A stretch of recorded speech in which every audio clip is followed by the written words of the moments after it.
Good morning. Back in the 1930s, there was a US Treasury Secretary called Henry Morganthau, who was held to be the best Treasury Secretary since Alexander Hamilton.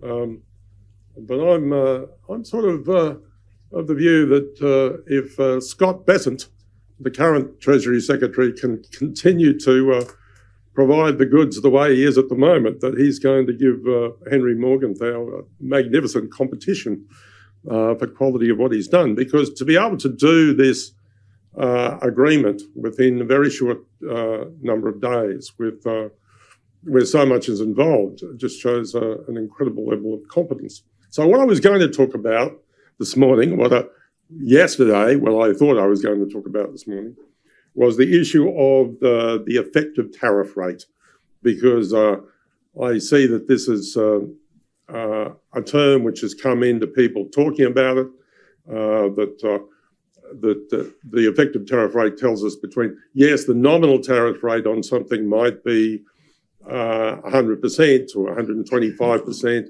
but when you actually look at the volume of the level of tariffs that the US is charging to individual countries, and we look at that as one factor, the actual effective tariff rate over all of the countries that are selling stuff to the US was calculated at 20.5%.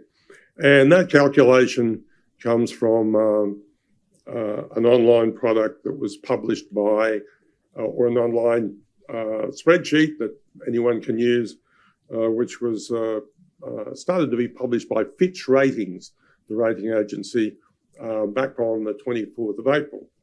And so when you've heard this concept of the effective tariff rate, this is seems to be, it's the use of this instrument that seems to be where it's coming from.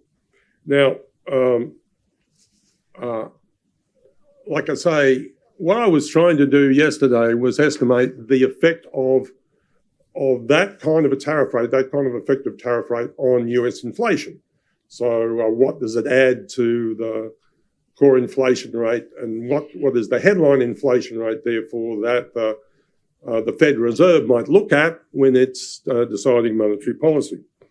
And when I looked at that effective interest rate, or the effective tariff rate of 20.5%, I used not the process that Fitch Ratings uses to assign the CPI rate, but I used a tool that Scott Bessent actually proposed when he was being, during his Senate confirmation. And that is, he said that if you wanted to look at the effect of a tariff upon the CPI, you should take into account that only 16% of US goods and services were imported.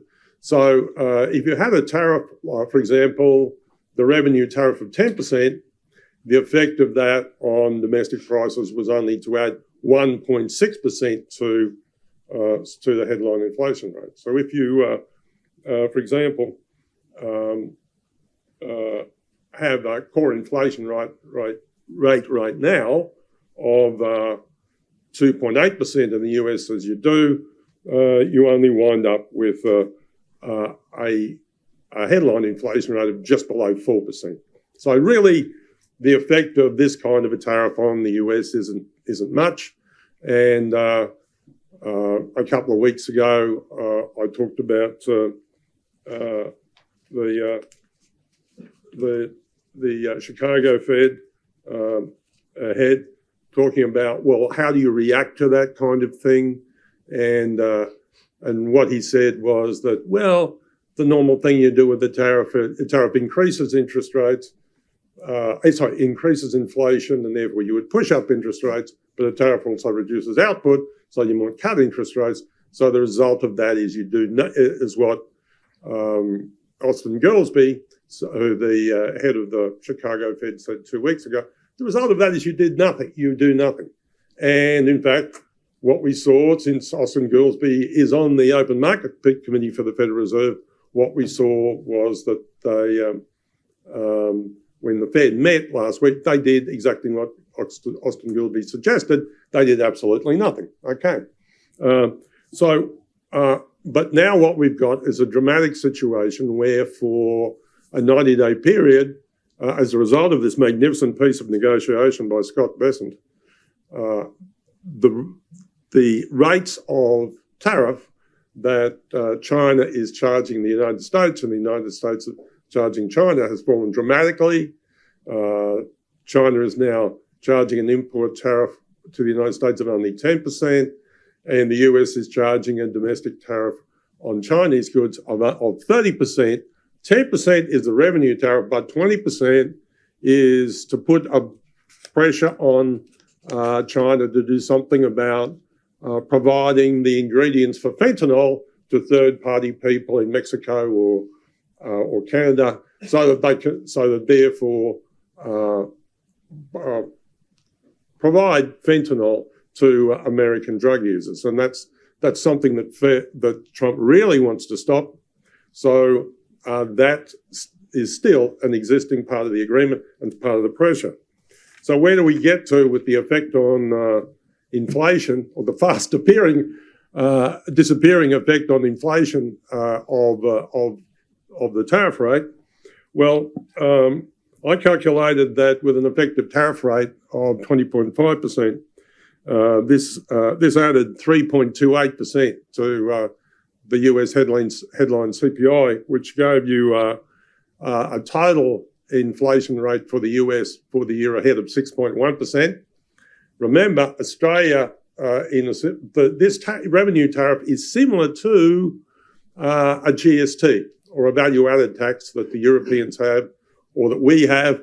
And remember, when we imposed a 10% value-added tax 24 years ago on Australia, the price effects were transient. That is to say, they completely disappeared after 1 year. You didn't have continued high inflation because of this short-term addition to